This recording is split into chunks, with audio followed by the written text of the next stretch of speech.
Structure of DNA and RNA. So they're both composed of nucleotides. Nucleotides have a 5-carbon sugar, a nitrogenous base, and a phosphate group.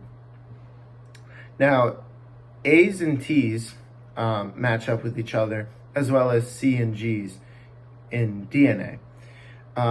So a good mnemonic I like to use is apple in the tree and car in the garage. A difference in RNA is instead of the base T, there's going to be the base U. The A and the T pairing up, it's going to be the A and the U pairing up, but still the C and the G.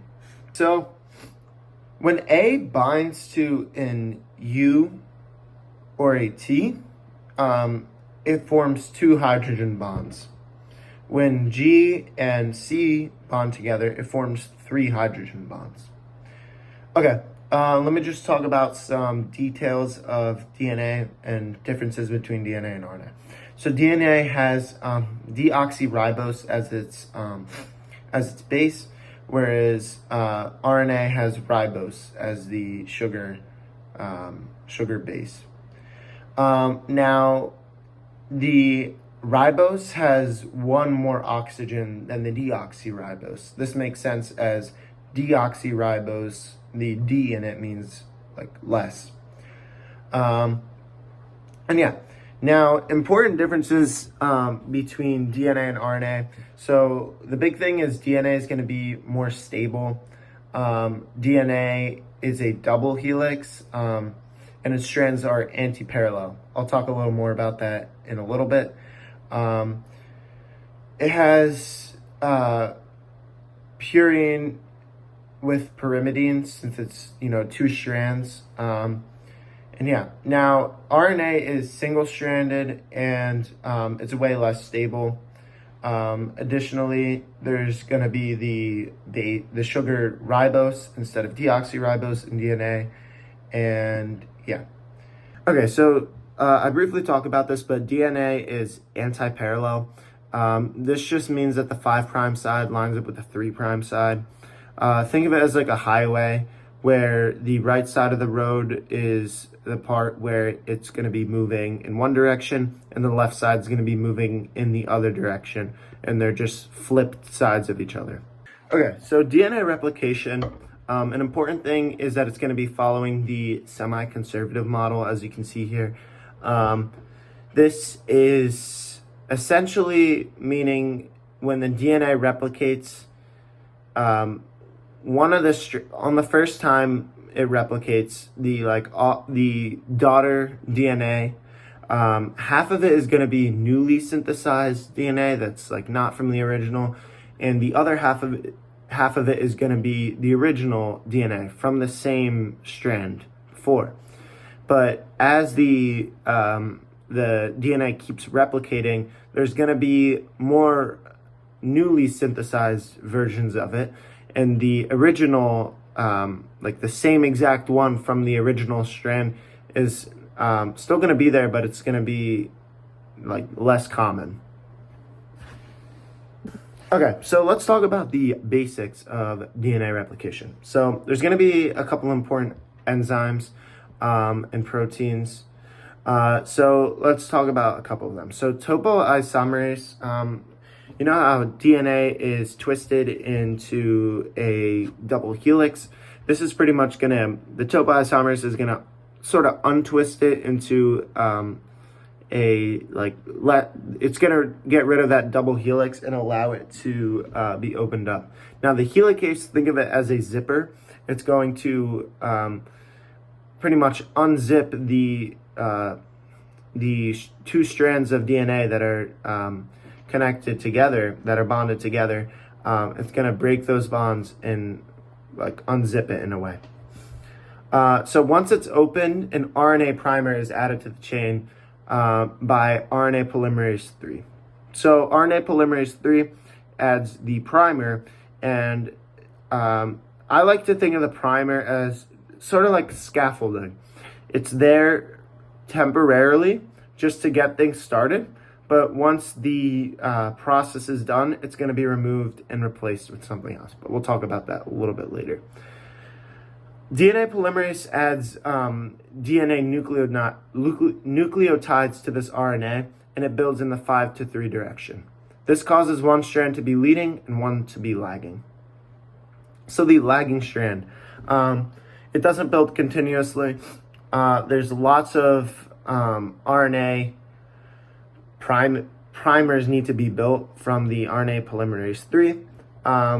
So the side that the 5' side is on the origin of replication. And there's going to be things called Okazaki fragments. These are built and they need to be fused by ligase. Now, the reason why we have all these fragments is because we're building in a direction that prevents us from building continuously. Remember, the DNA polymerase is constrained to only being able to build in the 5 to 3 direction. So we have to work around this, and one way is by adding a lot more primers and using the Okazaki fragments. So the primase replaces RNA complementary bases from RNA primers with DNA. So I talked about the primers being like a scaffolding. The primase is going to come in at the end and replace that scaffolding, which is made out of RNA, by the way. Now, we're trying to replicate DNA, and we don't want RNA bases. They have different bases, A, U, C, and G. So this primase is going to replace the primase with DNA nucleotides. Okay, so that is replication, just the basics. Let's talk about transcription and translation. So genetic info in the form of DNA is copied onto a newly synthesized RNA. RNA polymerase is the building enzyme. So messenger RNA is single-stranded, and it carries info from DNA to the ribosomes. It contains codons that are complementary to the DNA base pair. So another version of RNA is going to be tRNA. So this folds into 3D structures that act as an adapter molecule during translation. One end binds to a specific amino acid, while the other contains an anticodon. And this anticodon is going to be the complementary version of the codon that's on the mRNA. Okay, so ribosomal RNA or rRNA. These are ribosomes that are going to be performing translation. 3D rRNA acts as a ribozyme, which catalyzes the reactions. Okay, so the actual process. So RNA polymerase must bind to a non-coding sequence on the DNA called a promoter. The promoter usually contains lots of A and T, so it is called a Tata box. This acts as a cue for where the RNA should begin transcription. Now, transcription factors are proteins that help RNA bind to the promoter sequence. So the promoter is, bases on the DNA strand, whereas transcription factors are proteins that are not part of the DNA strand that are just going to help the RNA, bind to the DNA just to help get the process going. So RNA builds in the 5 to 3, but we read it in the 3 to 5. The DNA that it is transcribing off of is the template strand. We can read it in the 5 to 3 direction. Right after transcription, the strand is known as a pre-mRNA strand. It has introns, which are non-coding sequences. These must be removed by spliceosomes, which are made up of snRNAs and snRNPs. But, just have an idea, it's not very tested on. So we only want the exons. So we have to get rid of the introns, which are going to be removed by the spliceosomes. So the point of the 5' GTP cap in the poly A tail, are to protect the mRNA strand that we just spent a lot of resources building. Right now it's in the nucleus, but transcription, because transcription takes place in the nucleus, but translation is going to take place on the outside of the nucleus in the cytoplasm or in the endoplasmic reticulum. Now, the transportation from the nucleus to wherever the mRNA strand is going to possesses some risks. So in order to protect the mRNA strand, we need to add these protective factors. A thing to keep in mind is something called alternative splicing. So this is a reconfiguration of exons to generate a greater variety of proteins from.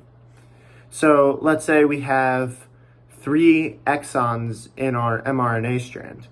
If we remove exon 1, usually we have, we only remove the introns, but if we also remove an exon, we can have exon 2 and 3, and in that combination, they might code for a different protein. This allows one DNA strand to, be able to produce multiple different proteins. So after this process is complete, the mRNA strand is going to leave the nucleus, and it is referred to as mature RNA. Translation.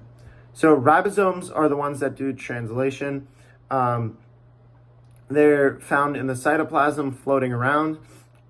These ones are called free ribosomes, or on the rough ER, which are called bound ribosomes. Polyribosomes. So these are when multiple ribosomes translate RNA strand while it is still being produced in prokaryotes. So if you guys remember from Unit 2, prokaryotes do not have a nucleus. They have a nucleoid region. So when transcription is occurring, the mRNA strand is, it's being produced in the cytoplasm essentially. So since there are ribosomes in the cytoplasm and the mRNA strand that is being produced is also in the cytoplasm, the ribosomes of prokaryotes have the ability to start translation before the mRNA has even been transcribed.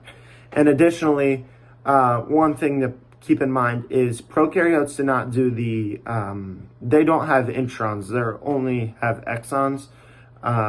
So they don't need, the spliceosomes and the poly A tail, the GTP cap. They just start transcribing it. No modifications need to be done. Okay, so retroviruses. So retroviruses are made of RNA, and they contain reverse transcriptase. So this allows the RNA of the retrovirus to be encoded into the host cell's DNA. That's what the reverse transcriptase does. It takes the bases of the RNA of the cell, of the virus, and inserts it into the DNA's, host cell's DNA. Regulation and mutations. So regulatory proteins, these are proteins that can turn on or off genes by binding to a specific nucleotide called regulatory sequences. Now, operons. So operons are a cluster of genes with a common function under the control of a common promoter.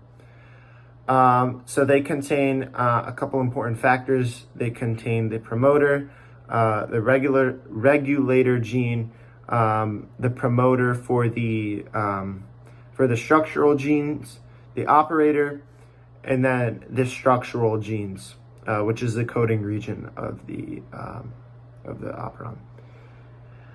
So promoters, this is the non-coding regulatory sequence that serves as a binding site for RNA polymerase. Operators, this is simply just where the repressor binds, and it's non-coding as well. Structural genes, these are coding sequence that contain the genetic code for the proteins. This is required to perform the function of the operon. So inducible operons. What are they? So usually they have a catabolic function and are always off until turned on.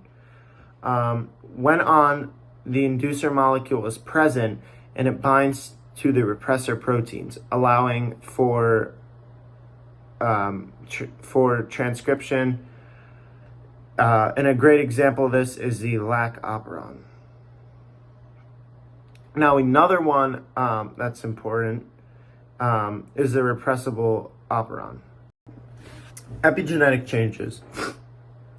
So epigenetic changes are reversible modifications to the nucleotides of the DNA sequence. An example of this is DNA methylation. This is a closing of DNA which makes it inaccessible. It does this through adding a methyl group. Now, DNA is packaged into chromosomes that wrap around histone proteins, and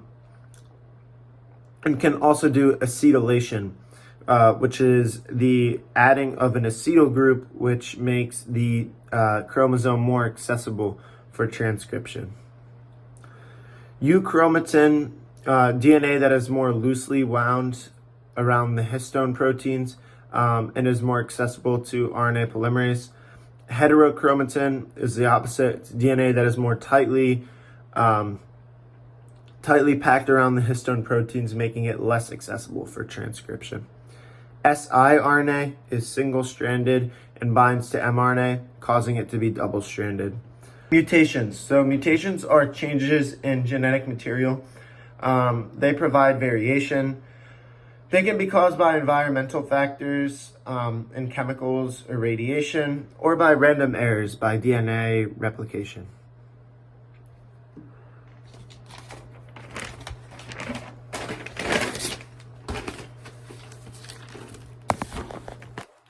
Mutations can be transmitted horizontally between members. So transformation is the uptake of foreign DNA by a cell. Transduction is the transmission of DNA from one organism to another by a virus. And then conjugation is transmission of DNA through cell-to-cell contact. Transposition is the movement of DNA between chromosomes or within a chromosome.